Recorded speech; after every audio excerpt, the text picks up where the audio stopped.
Thank you, sir. My topic is ECG evaluation for culprit lesion identification. I am Dr. Shubhra Chakraborty, working in NICVT in Unit 3. Preparing for, we know that it is said that usually clueless crime is nearly impossible, and preparing for primary PCI is like a detective story, but difference is here not the Sherlock Holmes, but Dr. Watson has to take the role. And I am not going to bore you with the blood supply and coronary circulation. I am going directly to the crime zone, crime scene. And let's talk about anterior wall MI first. Here culprit vessel is usually left anterior descending artery, but question is where it is occluded, whether proximally or distally or between S1 and D1 or between D1 and S1. So what happens in case of, let's talk about the proximal occlusion first. What happens in case of proximal occlusion? Large area of anterior wall and basal septum is jeopardized and vector is directed superiorly. So what we will find? We will find that leads, those are presenting the superior vector, there will be ST elevation.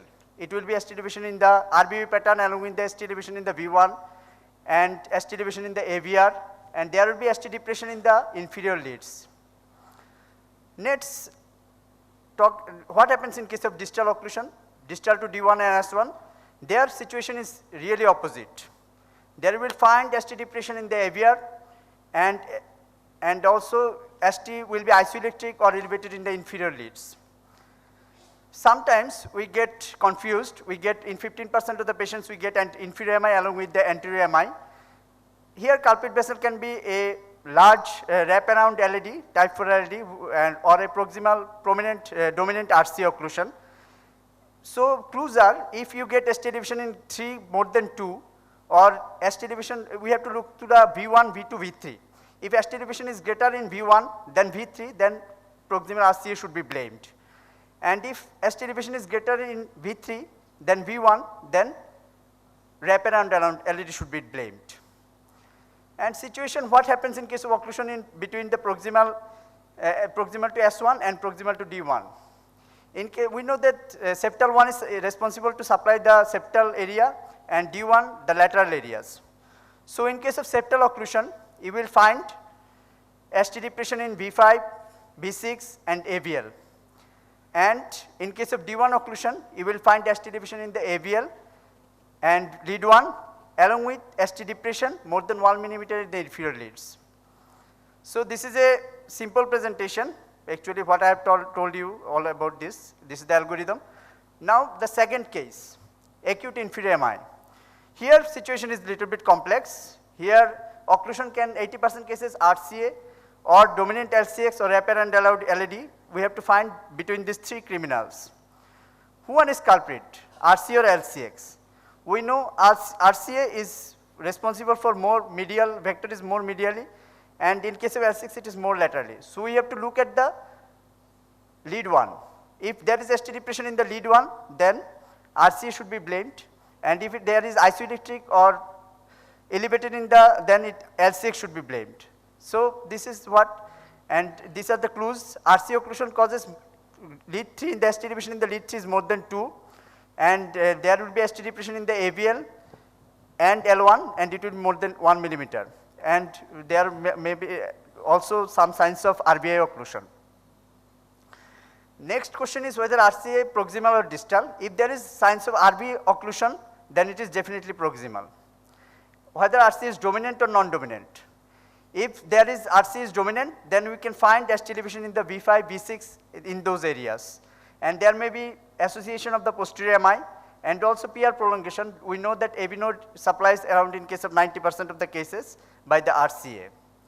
And this is what happens in case of LCS occlusion. Lead 2, ST elevation in lead 2 is greater than the lead 3 and -2 in the V4R.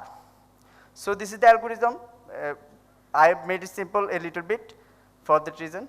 And isolated RB infection is usually associated with the inferior MI, but isolated you may get some time, and these findings may be present in those ECGs. And what happens in case of lateral MI? It is usually part of anterolateral MI, but sometimes it can happen isolated, high lateral MI. In that case, first diagonal branch of LED or obtuse marginal branch of the LCX and ramus intermedius is the culprit vessel, maybe the culprit vessel. So then look at the V3, V2, and V3, these leads. If ST depression is more, ST depression in V3 and V4, that indicates isolated D1 occlusion. And if ST elevation is more in V2, that indicates LCX occlusion. Now sometimes in primary PCI is done, not in case of ST elevations, but also in other situations along with widespread ST depletions and AVR ST elevation. Here, culprit vessel may be left main coronary arteries, severe triple vessel disease or diffuse subendocardial ischemia. What happens in case of left main coronary artery disease? Here, widespread ST depression is present and along with ST depression, ST elevation in the AVR and V1. But here you have to notice that ST elevation in the AVR is more than the V1. And here I am discussing other situations, D1 ECG pattern, which is equivalent to MI. There you can get tall prominent symmetric T waves along with ST depression more than 1 millimeter in precordial leads and absence of ST elevation. And also Whelan syndrome, we know deeply inverted or biphasic T waves in the V1, V2, V2, V3. This also may lead to. Lot of theories I have told you about, but now I am going to tell you some practical situations. Here is the ECG of a 55 years old man who has presented with the chest pain for last 3 hours. And we can see that this is the inferior MI along with posterior extension. And here 3 is greater than 2, so I am blaming RCA. And also you can, as there is presence of posterior extension, I am thinking that is dominant. So let's see what is going on. And here this is the left side of the arteries, and now you can see that the mid portion of the RCA is actually occluded. And this is the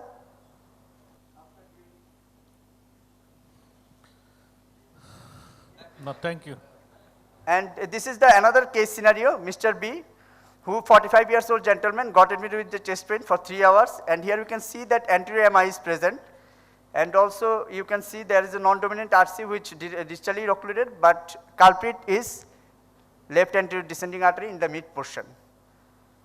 So thank you, sir. And I am going to thank my unit chief, Professor Amar Kumar Chaudhary, and all my respected teachers and colleagues for helping me to prepare this. No, thank you very much. Your last end to slide is attractive. So all the presentation, NICBD number of the STMI is 25 to 30 per day. With 25 to 30 day STMI, because free streptococcus is getting there around 25. So it's 25, 30 every day. I'm sure if you calculated number, it is more number than throughout the country. So that's why, and lot of the presentation in the morning, all the kind of the EC changes and the coronary angiographic is correlated. Many of the presentation that, if you incorporate that here, this coronary angiogram is this like present, then it will more attractive. Otherwise, it is a brilliant presentation. What do you think? আমি একটা জিনিস সবাইকে বলবো, ওই D winters বা ওয়েলেন সিন্ড্রোমে একটা কথা বলে দিতে হবে, in the setting of acute ischaemic type chest pain থাকতে হবে তার সাথে। এবং এরকম দেখে আমরা কিন্তু ওই আমার ঢাকা মেডিকেলে ওরা কিন্তু স্ট্রেপ্টোকাইনেস দিয়েছে, দিয়ে পরে আমরা আবার চেক করেছি যে এটা তো দেওয়াটা হলো কি অ্যাজাম্পশন করেছে এটা অ্যান্টেরিয়র এমআই ইকুইভ্যালেন্ট, পরে আমরা অ্যাঞ্জিওগ্রাম করে দিয়েছি আমরা কারেক্ট কনফার্ম করছি যে এটা দেওয়াটা ঠিক হলো কিনা, জাস্টিফাইড কিনা। আচ্ছা, দ্বিতীয় একটা আমার অবজারভেশন আছে, পোস্টেরিয়র এমআই কিন্তু খুব মিস করছি আমরা, খুব বেশি মিস করছি। ট্রু পোস্টেরিয়র এমআই নন স্টেমাই হিসাবে বিবেচনা হচ্ছে। ওয়ান অফ দ্য ব্যত্যয় যেটা, যেখানে এসটি এলিভেশন না থাকা সত্ত্বেও স্টেপ্টোকাইনেস দেওয়া যাবে, একটা হলো কমপ্লিট এলবিবিবি, আরেকটা হলো লেফট মিন সাসপেক্টেড লেফট মিন অক্লুশন, থার্ড হলো ট্রু পোস্টেরিয়র এমআই। ওখানে এসটি ডিপ্রেশন থাকা সত্ত্বেও আমি কিন্তু স্টেপ্টোকাইনেস বা থ্রম্বোলাইটিস দিতে পারবো। এটা বোধহয় আমাদের সবার একটু খেয়াল করা উচিত। ঠিক আছে, ওগুলো মানে ট্রু ইসি চেঞ্জ না হয়েও মানে এলবিবি হলেও হতে পারে, সেটা ঠিক আছে। যদি অ্যাকুট টিপিক্যাল চেস্ট পেইন থাকে তাহলে দেওয়া যেতে পারে, দ্যাটস এ ডিফারেন্ট ইস্যু। আবার এটাও সিনারি আছে যে চেস্ট পেইন মনে হচ্ছে আমরা স্টেপলাইন দিচ্ছি কিন্তু coronary normal, that is over treatment, সেটাও আবার ঠিক না। So we have to be careful about that, taking the history of the patient, that's important. And I think so Khalequzzaman কিছু বলতে চাই না। মানে এটাও খেয়াল করতে হবে যে ECG interpretation and the site of the occlusion identification করতে যে আমরা যাতে সময় লস না করি দেখা যায় যে we have at best 10 minutes time to administer the thrombolytics to the patient because we have to take decision whether patient will need fibrinolytics or we have to refer the patient to a PCI capable hospital at the same time. So we have got 10 minutes time for diagnosis at the same time for administration of the thrombolytics. না আমার মনে হয় যে ট্রিটমেন্টের ব্যাপারে কেউ delay করে এই জন্য তা না, ইট ইজ অ্যান একাডেমিক চর্চা। সেটাই। আমার মনে হয় এসটিএমআই নিয়ে আসলে 10 মিনিটসের মধ্যেই সবাই দেওয়ার চেষ্টা করে, যদি অন সেলফ স্ট্রেপ্টোকাইনেস থাকে বা অন সেলফ তোমার হলো কি টেনেটেপ্লেস থাকে, তাহলে কিন্তু 10 মিনিটের মধ্যে দেওয়া সম্ভব। কিন্তু অন সেলফ যদি না থাকে, অর্থাৎ তোমার হসপিটাল না থাকে, it is impossible, In our center, we have a study that it takes 50 to 60 minutes, 1 hour. আরেকটা যদি জিনিস on shelf না থাকে। আরেকটা জিনিস আমাদের একটু খেয়াল রাখতে হবে যে ইসিজি আমাদেরকে কোনো সময় কিন্তু মিসগাইড করতে পারে, বিশেষ করে in the setting of Prinzmetal angina. আমরা ইসিজি করে দেখলাম প্রথম ইসিজিতে এসটি এলিভেশন আছে, সেকেন্ড ইসিজি করা দেখা গেল যে মানে স্টিলিভেশন এর মধ্যেই হয়তো স্ট্রেপ্টোকাইনেস দেওয়া হয়ে গেছে। হ্যাঁ, এটা it is a very dangerous situation. হ্যাঁ, কিন্তু ধরো একটা পেশেন্ট এসটি ইভ্যালুয়েশন নিয়ে আসছে, এখন চেস্ট পেন নিয়ে আসছে, আমরা কি দেরি করবো সেখানে একটা ইসিজি করার জন্য? No, there is no recommendation. There may be some over treatment, that's a different issue, but thing is that acute chest pain, typical chest pain, acute ST elevation, we must give the thrombolytic as early as possible or taking the patient for thrombolytic therapy. অনেক সময় দেখা যায় first ECG there is ST elevation as soon as the patient enter the CCU and we repeat the ECG, that repeat shows ECG the করা হয় resolution of the সাধারণত। ST segment. Then what to do? Recommendation is to do the coronary angiogram in the suspicious cases, not to administer the streptokinase, rather to do the angiogram and to take the decision about that. মানে প্রিঞ্জ metal অ্যানজাইনাটা আমাদের মাথার মধ্যে রাখতে হবে আর কি। Thank you, sir.